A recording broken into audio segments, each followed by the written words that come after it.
ప్రజాప్రతినిధి న్యూస్ కి స్వాగతం. భర్తను రోజు కొడుతున్న భార్య పోలీసుల ముందు గోడు వెళ్లబోసుకున్నారు భర్త. తన భార్య నుండి తనకు తన తల్లిదండ్రులకు ప్రాణహాని ఉందని రక్షణ కల్పించాలంటూ ఓ బాధిత భర్త పోలీసులను వేడుకున్నారు.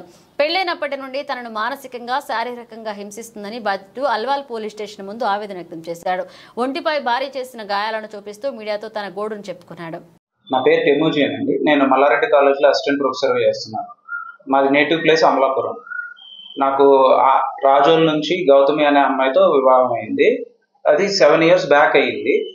7 years నుంచి నేను ఆ ఫస్ట్ డే నుంచి నాకు టార్చర్ పెడుతూనే ఉంది. తను ఏదో ఒక రకంగా నన్ను మానసికంగా క్రూయల్గా ఒక టైప్లో నాకు అసలు సూట్ అయ్యే టైప్లో బిహేవ్ చేయకుండా నేనేం చెప్తే దానికి ఆపోజిట్ చేయటం, అలాగా చాలా సైకోటిక్గా బిహేవ్ చేస్తూ ఉండేది. ఇప్పుడు నేను ఒరిస్సాలో అసిస్టెంట్ ప్రొఫెసర్గా కొన్నాళ్ళు చేశాను. ఒరిస్సా నుంచి ఇప్పుడు హైదరాబాద్కి 2 years బ్యాక్ వచ్చాను. 2.5 years బ్యాక్ వచ్చాను. సో అప్పటి నుంచి ఇంకా నన్ను ఇంకా ఎక్కువ అయిపోతుంది నాకు టార్చర్. ఇంకా ఏ రకంగా అంటే 1.5 year బ్యాక్ నన్ను ఏదో చిన్న రీజన్తో చూడండి ఎలా ఇచ్చేసిందో. ఇది 1.5 year బ్యాక్ నాకు అయిన ఇంజురీస్. సో నేను ఆ 1.5 year బ్యాకే ఒకసారి పోలీసులను అప్రోచ్ అయ్యాను. ఆల్వాల్ పోలీస్ స్టేషన్కి వెళ్ళాను. అప్పుడు కంప్లైంట్ రాశాను, రిటర్న్ కంప్లైంట్ ఇచ్చాను. రిటర్న్ కంప్లైంట్ ఇస్తే వాళ్ళు ఏమన్నారంటే జెంట్స్కి సెక్షన్స్ ఏమీ లేవమ్మా, జెంట్స్కి సపోర్ట్ చేయడానికి ఏం సెక్షన్స్ లేవు, అదే ఇప్పుడు సో నువ్వు కేసు పెట్టినా అది చెల్లదు. అదే గనక లేడీస్ గనక ఒక్క మాట చెప్తే, మీ ఆవిడ కనుక వచ్చి ఒక్క మాట చెప్తే మాత్రం నిన్ను లోపల వేయడానికి సెక్షన్స్ ఉన్నాయి అని అన్నారు. సో వాళ్ళు అప్పుడు ఇంకా అలా చెప్పి అడ్జస్ట్ అవ్వాలి, ఇంకా తప్పదు అని అనేసి పంపించేస్తే నేను సరే అని చెప్పేసి ఇంకా నాకు ఫేవరబుల్గా లేదు అని చెప్పేసి నేను వెనక్కి వెళ్ళిపోయి ఇంకా అలాగే అడ్జస్ట్ అవుతూ ఉన్నాను. ఇంకా మళ్ళీ 6 months బ్యాక్ మళ్ళీ ఒకసారి ఇలాగే నాకు కొట్టింది, ఇంజురీస్ చేసింది, నేను టార్చర్ పెడుతూనే ఉంది.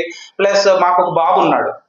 ఆ బాబు మోస్ట్లీ ఎప్పుడు మా అత్తగారు వాళ్ళ ఇంట్లోనే ఉంటాడు. ప్రజెంట్ కూడా అక్కడే ఉన్నాడు. ఇంకా వాడికి నాకు ఎక్కువ కమ్యూనికేషన్ కూడా రానివ్వదు. మిస్కమ్యూనికేషన్ అవుతూనే ఉంటుంది మా ఇద్దరి మధ్యలో తన వల్ల. సో ఇప్పుడు 6 months బ్యాక్ కూడా మళ్ళీ బ్యాట్ తీసుకుని కొట్టడం అవి ఇవి చేస్తున్నాను. పిల్లలు ఆడుకునే ప్లాస్టిక్ బ్యాట్తో వాటితో కొట్టడం. ఇంకా రీసెంట్గా ఇప్పుడు మళ్ళీ నేను ఇవన్నీ తట్టుకోలేక పోలీస్ కంప్లైంట్, ప్రైవేట్ కంప్లైంట్ అవి వేస్తే ఈ రిజిస్టర్ పోస్ట్ చేశాను. ఈ విషయం మరి తనకు ఎలా తెలిసింది. సో అవి మైండ్లో పెట్టుకుని ఇప్పుడు నన్ను మళ్ళీ నైఫ్ ఉంటుంది కదా, కిచెన్ నైఫ్ ఉంటుంది కదా, ఆ కిచెన్ నైఫ్ తీసుకుని నన్ను ఇక్కడ అటాక్ చేసింది. మరి అది కూడా ఇప్పుడు నేను ఇంకా తట్టుకోలేక ఇంక మళ్ళీ పోలీస్ స్టేషన్కి అప్రోచ్ అయ్యాను. పోలీస్ స్టేషన్కి అప్రోచ్ అయితే ఇప్పుడు నాకు అక్నాలెడ్జ్మెంట్ అయితే ఇచ్చారు. కానీ FIR ఫైల్ చేయండి, కేసు ఫైల్ చేయండి అని అంటే మాత్రం అమ్మాయి రావాలి, అమ్మాయి వస్తే, అమ్మాయి చెప్తే అప్పుడు అమ్మాయి వస్తేనే అప్పుడు మేము కేసు స్టార్ట్ చేస్తామని అన్నారు. నేను అదే అడిగాను, ఏంటి సార్ అది కాదు, ఇది అటెంప్ట్ టు మర్డరే కదా, ఆల్మోస్ట్ ఇది అటెంప్ట్ టు మర్డర్ అయినప్పుడు మరి మీరు ఇంకా అమ్మాయి వచ్చే వరకు వెయిట్ చేస్తాను అది ఇది అంటున్నారు ఏంటి అంటే, మరి మేము ఏం చేయలేము, ఆ అమ్మాయి 2 days తర్వాత వస్తుంది అని అప్పుడు వచ్చినప్పుడే ఇంకా అన్ని స్టార్ట్ చేస్తాము అని అంటున్నారు. మరి నాకు ఏం చేయాలో అర్థం కావట్లేదు. ఎందుకంటే ఇప్పుడు తను నన్ను అటాక్ చేసి ఇలాగా ఇంకొకటి నా బైక్ కీస్, కార్ కీస్, ఇంటి కీస్ అన్ని తీసేసుకుని కాలేజ్కి వెళ్ళిపోతాను. అంటే నిన్న college working day, so last working day తనకి.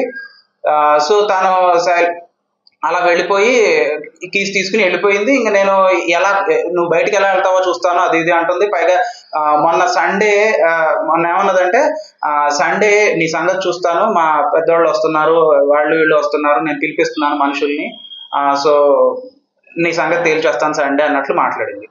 ఇవన్నీ ఇంకా భయపడే నేను ఇంకా ఆల్వాల్ పోలీస్ స్టేషన్కి వెళ్ళి నిన్న కంప్లైంట్ చేశాను. కంప్లైంట్ చేస్తే ఇప్పుడు చెప్పాను కదా మీకు, అలాగా వాళ్ళు ఏమన్నారంటే ఆ అమ్మాయికి ఫోన్ చేసి పిలుస్తాము అని అన్నారు. వాళ్ళు నాకు ఫోన్ చేస్తే తను ఏమైనా రెస్పాండ్ అయిందంటే, నేను మండే వస్తాను అని చెప్పింది. మండే వస్తాను, మండేనే నేను అన్ని మాట్లాడతానంటే పోలీసులు కూడా నాతో అదే అన్నారు. ఇంకా సార్ మీ వైఫ్ మండే వస్తుందంట, సో మేము మండేనే మాట్లాడతాం అని అంటున్నారు. అంటే మిమ్మల్ని ప్రధానంగా కొట్టడానికి రీజన్ ఏముంది? అంటే దేనికోసం మిమ్మల్ని కొడుతుంది? అంటే మీరు